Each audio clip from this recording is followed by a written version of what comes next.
আসসালামু আলাইকুম ওরহমতুল্লাহি ওয়াবারাকাতুহু। সুপ্রিয় দর্শক মণ্ডলী, সর্বপ্রথম আমি আপনাদের কাছে একটি অনুরোধ করি, আপনারা এই ভিডিওটি সম্পূর্ণ দেখবেন, কেউ স্কিপ করবেন না। খুবই গুরুত্বপূর্ণ একটি বিষয় নিয়ে আমি আপনাদের কাছে হাজির হয়েছি। কারণ আজকে বর্তমান আমাদের সমাজে ইসলাম নিয়ে নানান প্রকার বিতর্ক আরম্ভ হয়েছে। মিলাদ, কিয়াম, রুটি, হালুয়া, শবে বরাত এবং কি মৃত মানুষের জন্য যে সমস্ত ইসালে সওয়াব করা হয়, এই সমস্ত নেক আমলগুলিকে বিদআত এবং হারাম বলে আখ্যায়িত করতে থাকে একদল মানুষ। কিন্তু এইসব বস্তু নিয়ে আজ বর্তমান সমাজে খুবই বিষম আকারে একটি বিতর্ক হইতেছে। আপনি কি জানেন এই সমস্ত বিতর্ক কোত্থেকে উৎপত্তি হয়েছে? একবার কি ভেবেছেন? আমি বলতে চাই, এই সমস্ত বিতর্কগুলি একমাত্র বাংলাদেশের কিছু সংখ্যক প্রখ্যাত আলিমের মাধ্যম দিয়ে আরম্ভ হয়েছে।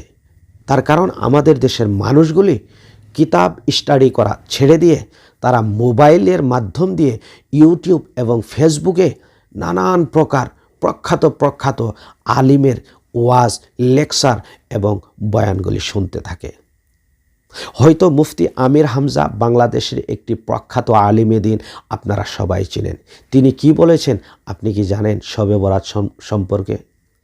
এই মুফতি আমির হামজা একটি প্রোগ্রামে গিয়ে বলতেছে যে শবে বরাত বিদআত, আবার আরও একটি প্রোগ্রামে গিয়ে বলতেছে যে শবে বরাতকে বিদআত বলা যাবে না, এবং কি শবে বরাতের নানান প্রকার ফজিলত বর্ণনা করতেছে। কিভাবে বলতেছে আপনি একটিবার দেখেন, আমি বললে হয়তো আপনার বিশ্বাস নাও হতে পারে।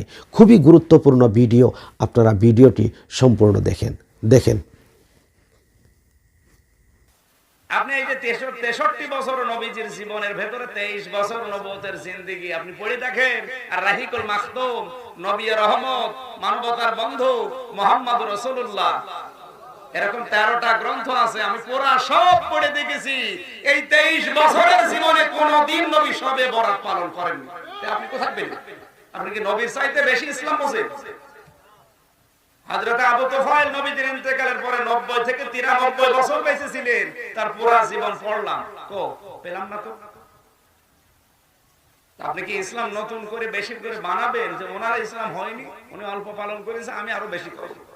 আপনি আমি ভালো মনে করলে ওটা ইবাদত হবে না। দেখা লাগবে রাসূলের জীবনে ওটা ছিল কিনা, সাহাবীদের জীবনে ছিল কিনা। কারণ এক কাতারে থাকতে হলে আল্লাহ এবং রাসূল এবং সাহাবী ছাড়া অন্য কাউকে অনুসরণ আপনি করতে পারবেন না। হ্যাঁ, অন্য কাউকে অনুসরণ করতে পারবেন ওই সময় যখন দেখবেন এই লোকটার জীবন আল্লাহর নবী এবং সাহাবীদের সাথে মিলে যাচ্ছে। বলেন, ইনি বললেন, এই মুফতি আমির হামজা বললেন যে শবে বরাত বিদআত।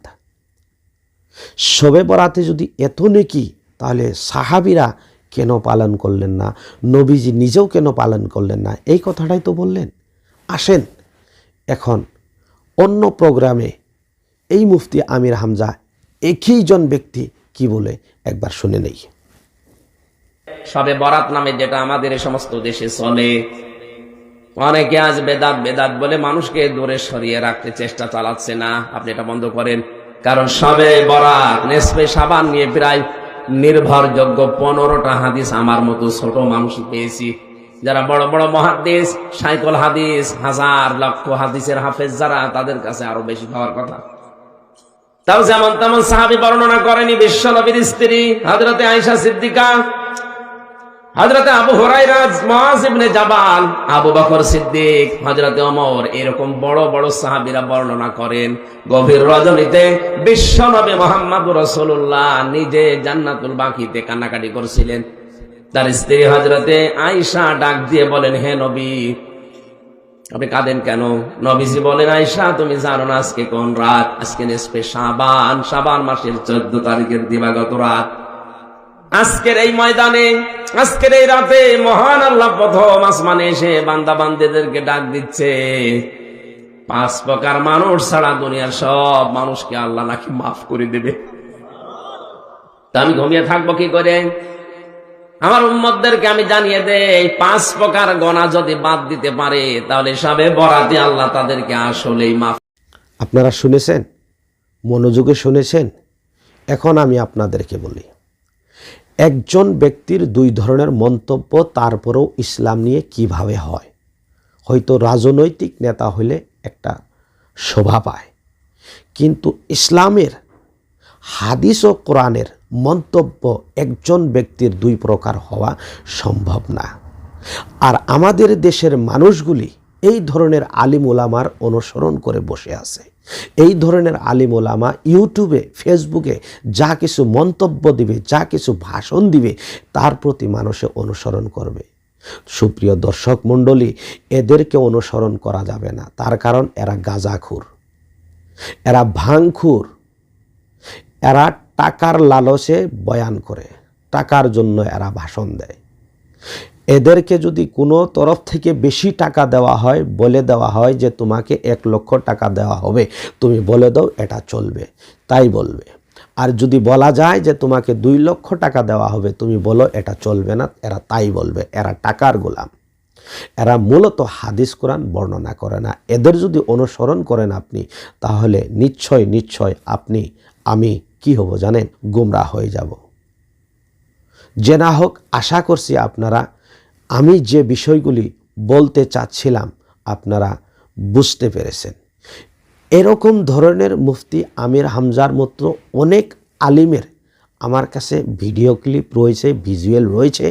আমি আপনাদের কাছে সময় সময় প্রকাশ করব, সত্যটা প্রকাশ করব। তার কারণ বিতর্ক করতে চাই না। অনেক মানুষে অনেক কথা বলে, শুধুমাত্র তাদেরকে সম্মানের খাতিরে কিছু বলি না, চুপচাপ থাকি। তবে ইসলাম, কোরআন ও হাদিস নিয়ে চুপ থাকাটা সম্ভব না। আশা করছি আপনারা কি বলেছি আপনারা বুঝতে পেরেছেন। আর অনুসরণ একমাত্র আল্লাহ রাসূলের করতে হবে। এই ধরনের আলিম ওলামার অনুসরণ করলে গুমরাহি অনিবার্য। যে না হোক, আল্লাহ রাব্বুল আলামিন আমাদেরকে যাতে দ্বীনের সহি বুঝ দান করে, আমাদেরকে যেন আল্লাহ রাব্বুল আলামিন ইহদিনাস সিরাতাল মুস্তাকিম পথে চলার মতো তৌফিক দান করে। ওয়া আখির দাওয়ানা আনিল হামদুলিল্লাহি রাব্বিল আলামিন। ভুল ত্রুটি হলে ক্ষমা করবেন। আসসালামু আলাইকুম ওয়া রাহমাতুল্লাহি ওয়া বারাকাতুহু।